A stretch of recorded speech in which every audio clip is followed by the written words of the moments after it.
What were you before the white man named you a Negro? And where were you? And what did you have? What was yours? What language did you speak then? What was your name? It couldn't have been Smith or Jones or Bunch or Powell. That wasn't your name. They don't have those kind of names where you and I came from. No, what was your name?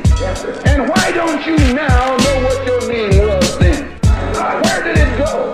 Where did you lose it? Who took it? And how did he take it? What tongue did you speak? How did the man take your tongue? Where is your history? How did the man wipe out your history? Peace and blessings, everyone. This is Kemka. And I'm Emily. Welcome to The Black History Month episode of UNITV. Alright, so it's February 1st, so what does that mean? Like, February 1st. you don't remember what Okay, so if you didn't know, February 1st marks the first day of Black History Month. Remember? Right. I know you. You learned about that? No, not at all, actually. I didn't learn anything. Alright, so. Learn about Michael Jordan. Alright, I did too. So anyway, since she didn't remember, we're going to try and see if other people remember, who started Black History Month, further it out, and what they learned. So check out the short clip and we'll be back. Peace. Okay, see, wait, hold on. Nah. Say Carter, she Wilson. Yeah, I see that.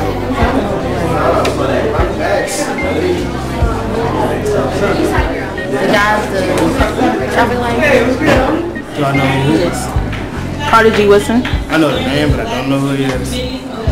Carter G. Woodson. I'm not 100% sure. Yes. He founded Black History Week, was started the Black History Month.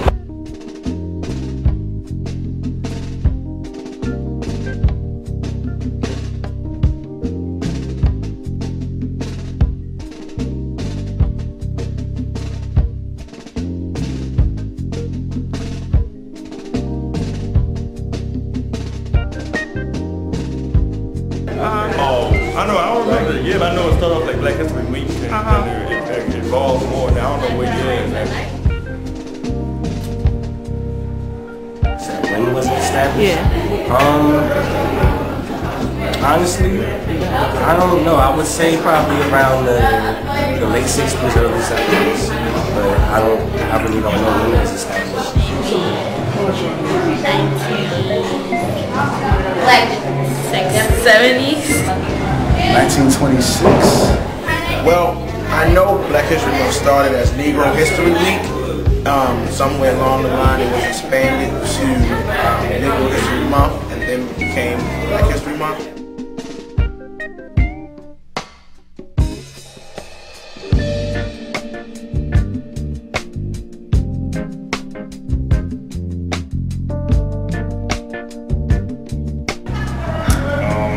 To be 100% honest, not a lot. Not that much. Really, not that much.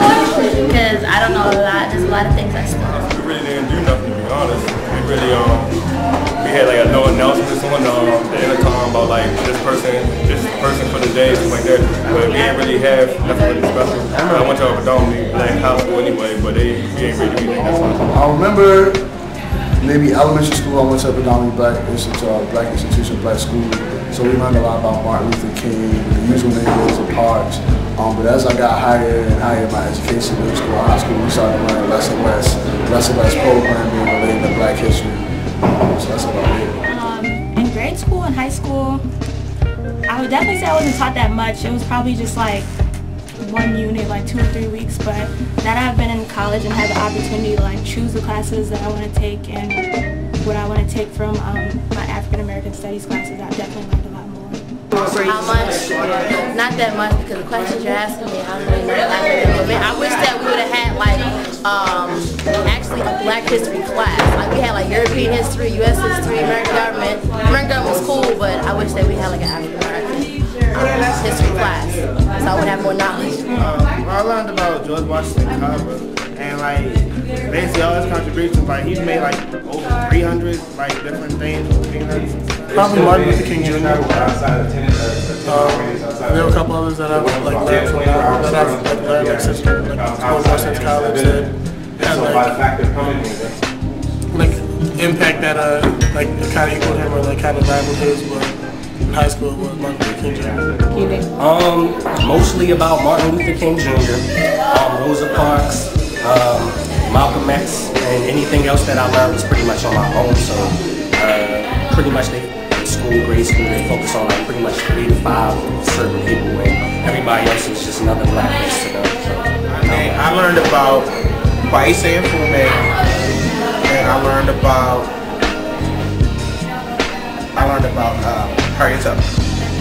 Some people outside. But my whole educational experience, I started educating myself, was Martin Luther King. That's all they taught us.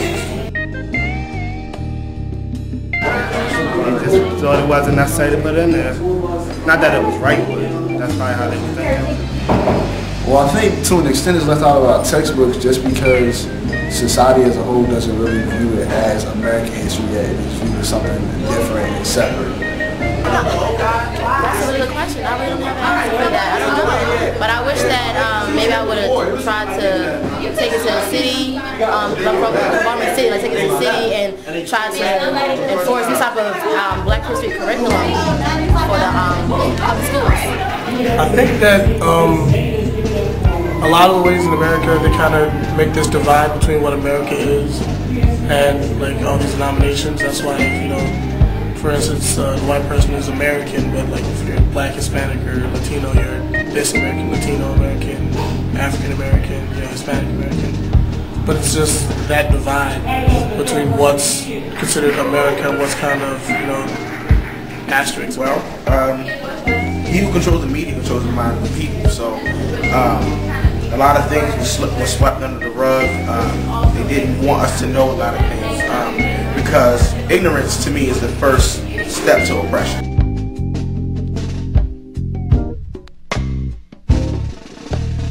People are still impacted by it. I think that blacks that invented all the stoplights, the peanut butter, and the almanac, and first clock, everything recognized. So at least we can get them on. I think it's still necessary because it's a lot of people like everyone know about like Dr. Martin Luther King, Malcolm X, and things of that matter. But I think it's necessary to educate our people about other African Americans who don't get that much recognition, like Benjamin Banneker, people like that.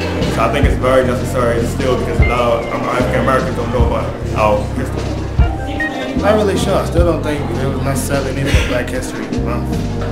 Because like just like everything else, it kind of, to me, it's kind of like they separated us from everybody else.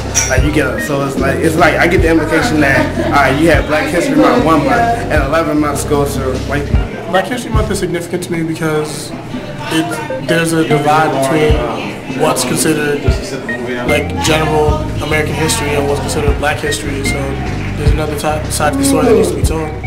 Every day should be Black history. We're living, breathing Black history. And I think the month of February now has become the time that's set aside for people who forgot, you know, those who kind of forgot about all the stuff that we've done to better this world.